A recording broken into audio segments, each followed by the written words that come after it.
Hello guys, आज इस video में हम ऐसे स्टॉक के बारे में बात करने वाले हैं जो लगभग 17 सालों के बाद ब्रेकआउट देने वाला है। सबसे पहले हम एक बार मार्केट एनालिसिस कर लेते हैं कि जो ईरान और यूएस के बीच में जो वॉर चल रहा है उसके बाद मार्केट के अंदर किस तरह का प्राइस एक्शन बना हुआ है और आने वाले दिन में मार्केट की क्या डायरेक्शन रह सकती है।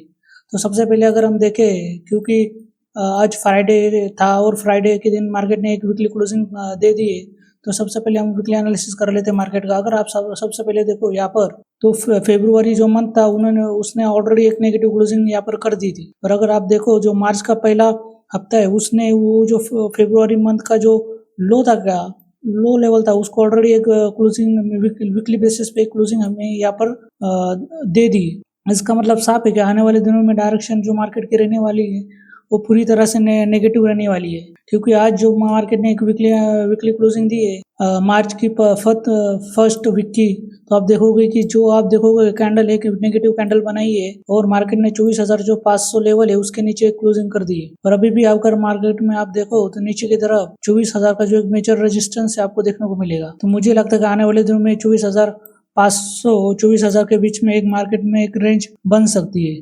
तो कल आने वाला जो हफ्ता है मार्केट में एक बेरिश टू साइडवेज मार्केट रहने वाला है, तो इस पर आप फोकस करो। बेरिश टू साइडवेज मार्केट रहेगा। साथ में अगर आप देखो तो यहाँ पर मार्केट ने जो अगर क्लोजिंग आप देखो तो 3 दिन लगातार मार्केट ने यहाँ पर प्राइस को होल्ड करने की कोशिश की, पर इस आज आखिरी फ्राइडे के दिन मार्केट ने यहाँ पर एक स्ट्रॉन्ग नेगेटिव क्लोजिंग दी है। स्विच शोज की यहाँ पर आने वाले दिनों में एक हमें सेलिंग प्रेशर देखने को मिल सकता है। So this is my view on Nifty. अगर हम यहाँ पर देखें तो सेंसेक्स में भी हमें एक नेगेटिव क्लोजिंग देखने को मिलेगी। ओके, मार्केट सेंसेक्स ने लगभग 80,000 के ऊपर क्लोज करने में फेल हो गया और मार्केट ने लगभग यहाँ पर काफी बड़ा 79 जो 1000 है उसके नीचे भी, ओके 79,000 के नीचे भी मार्केट ने यहाँ पर एक स्ट्रॉन्ग क्लोजिंग हमें दे दी है। तो आने वाले दिनों में भी हमें सेंसेक्स में एक बड़ी सेल ऑफ देखने को मिल सकती है। अगर हम यहाँ पर इसका मेन रीजन देखें तो यहाँ पर कहीं ना कहीं जो इंडियन रुपीज है वो यहाँ पर वीक कमजोर होते हुए हमें दिख रहा है। अगर यहाँ पर देखें इंडियन रुपीज, तो यहाँ पर आप देखेंगे कि यहाँ पर काफी वीकनेस हमें देखने को मिल रही है इंडियन रुपीज में। यहाँ पर अगर इंडियन रुपीज और भी वीक होता है, यानी अगर Indian rupees 92 93 dollar rupees per dollar के आसपास अगर पहुंच जाता है तो डेफिनेटली हमें इंडियन मार्केट में और गिरावट देखने को मिलेगी। So if you like my analysis please like this video. तो अगर हम यहाँ पर देखें डॉलर इंडेक्स को भी एक बार हम स्टडी कर लेते हैं। डॉलर इंडेक्स हमें स्ट्रॉन्ग नजर आ रहा है, इसलिए आप देखोगे डॉलर ऊपर की तरफ जा रहा है, स्ट्रॉन्ग मजबूत हो रहा है। इसलिए आप देखोगे गोल्ड जैसे एसेट है, गोल्ड में भी हमें यहाँ पर इनिशियली जब ईरान और यूएस के बीच में जब वॉर शुरू हुआ था तब इनिशियली हमें एक अपसाइड मोमेंटम दिखा, पर जैसे ही यूएस डॉलर भी अगर वीक स्ट्रॉन्ग होने लगा तुरंत यहाँ पर एक सेल ऑफ आ गया। पर अगर अभी भी आप देखो तो यहाँ पर जो गोल्ड है उसके लिए अभी भी जो 5,000 का जो लेवल है इज वेरी इंपॉर्टेंट लेवल है। अगर $5,000 के नीचे अगर गोल्ड अगर क्लोज कर देता है तो हमें यहाँ पर गोल्ड के अंदर एक बड़ा सेल ऑफ देखने को मिलेगा। आप देखोगे यहाँ पर जैसे ही गोल्ड यहाँ पर प्राइस नीचे गिरा तुरंत 5,000 लेवल के आसपास यहाँ पर गोल्ड ने सपोर्ट लिया और यहाँ पर कंसोलिडेट कर रहा है। अगर गोल्ड अगर 5,200 लेवल के ऊपर निकलता है, एक यहाँ पर क्लोजिंग देता है, तो डेफिनेटली यहाँ पर फिर से हमें अपसाइड मोमेंटम देखने को मिलेगा। तो ये जो पॉइंट है इंटरकनेक्शन, आपको अगर अच्छा लगा है तो प्लीज़ लाइक दिस वीडियो। अगर आप ऐसी वीडियोस देखना चाहते हो एनालिसिस बेस। अगर आप यहाँ पर सिल्वर का भी अगर एनालिसिस कर लेते हैं तो सिल्वर आप देखोगे सिल्वर के अंदर भी एक इनिशियली काफ़ी बाइंग हुई आफ्टर वॉर न्यूज़, और आप तुरंत देखोगे जैसे ही डॉलर एक मजबूत होने लगा तो तुरंत से यहाँ पर हमें जो है सिल्वर के अंदर एक बड़ा सेल ऑफ देखने को मिलेगा।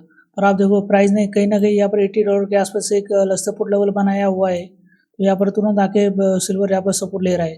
और यहाँ पर फिर से अगर $85-90 के ऊपर अगर सिल्वर निकलता है तो हमें एक अपसाइड मोमेंटम देखने को मिल सकता है सिल्वर के अंदर। सिल्वर के ऊपर नजर बनाए रखिए, $90 इज इम्पोर्टेंट लेवल हमें यहाँ पर देखने को मिल रही है। So next asset class is crypto. तो क्रिप्टो के अंदर हम देखें तो क्रिप्टो के अंदर ये जो वीक है, वीक के अंदर क्रिप्टो ने काफी अच्छा अपसाइड मोमेंटम दिखाया था। लगभग क्रिप्टो ने यहाँ पर लगभग $74 के आसपास यहाँ पर क्रिप्टो ने ट्रेड करने शुरू कर दिया था। काफी अच्छा मोमेंटम दिखाया था $74 के आसपास, पर आप देखोगे पर प्राइस यहाँ पर सस्टेन नहीं कर पाया। ओके, $72 के आसपास प्राइस सस्टेन नहीं कर पाया, तुरंत एक बड़ा सेल ऑफ यहाँ पर आ चुका है और प्राइस अगेन ये जो रेंज है यहाँ पर लंबे समय से ट्रेड कर रहे थे इस रेंज के अंदर। जो क्रिप्टो है एक बार फिर से ट्रेड करना शुरू कर दी है। अगर आप देखो, अगर यहाँ पर अगेन एक नेगेटिव क्लोजिंग दे देता है वीकली बेसिस पे, तो अभी भी 2 दिन अभी भी बचे हुए हैं, तो हमें देखना पड़ेगा कि यहाँ पर कैसे क्लोजिंग हमें देखने को मिलती है। अगर यहाँ पर हमें एक डोजी इन्वर्टर डोजी कैंडल यहाँ पर देखने को मिलती है, हो सकता है कि आने वाले हफ्तों में भी हमें फिर से एक बाइंग की तरफ हमें जो है एक मार्केट देखने को मिल सकता है।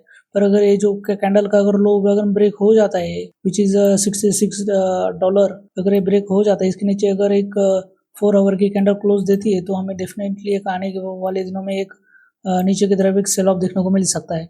So watch market carefully.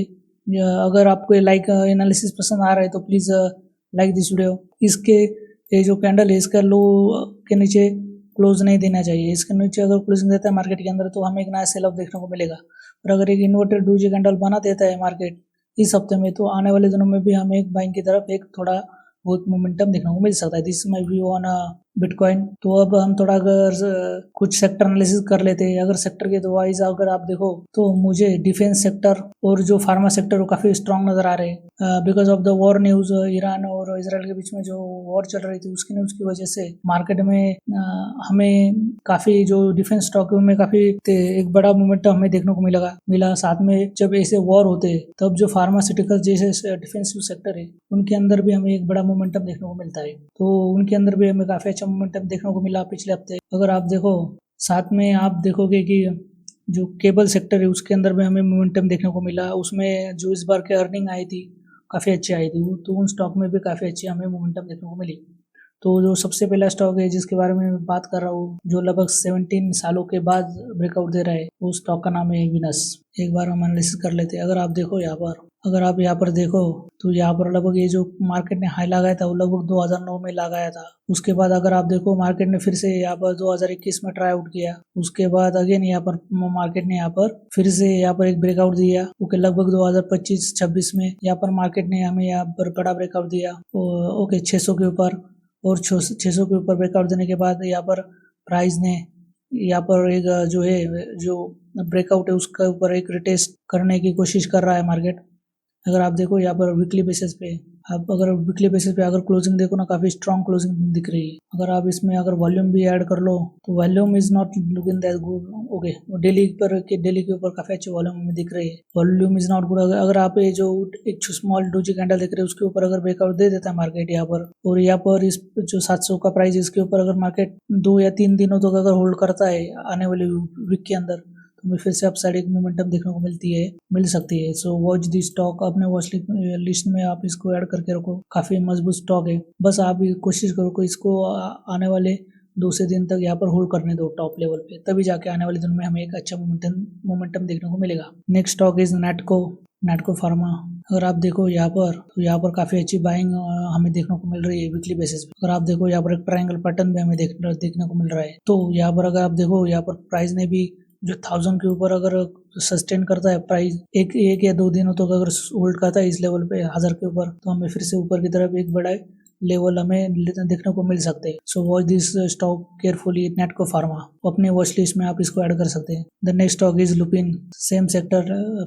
अगर आप देखो इस सेम सेक्टर से स्टॉक है, अगर इस फार्मा सेक्टर से ये स्टॉक है। अगर आप देखो यहाँ पर अगर कंसोलिडेशन, तो यहाँ पर लगभग हमें 1 साल का कंसोलिडेशन देखने को मिलेगा, और यहाँ पर काफ़ी अच्छा ब्रेकआउट देखने को मिलेगा।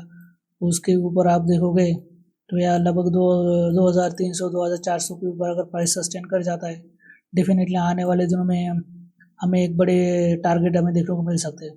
सो आप भी इसको अपने वॉच लिस्ट में शामिल करके रखो।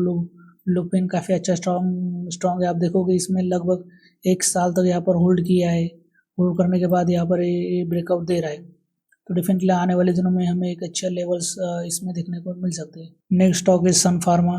यहाँ पर आप अगर क्लोजली अगर वॉच करो इस लेवल को, तो यहाँ पर प्राइस ने हमें यहाँ पर काफ़ी अच्छा ब्रेकआउट दिया। फिर प्राइस ने फिर से अगेन 1600 का जो लेवल है उसको रिटेस्ट किया है। अगर प्राइस यहाँ पर एक बड़े अपसाइड मोमेंटम हमें देखने को मिल रहा है।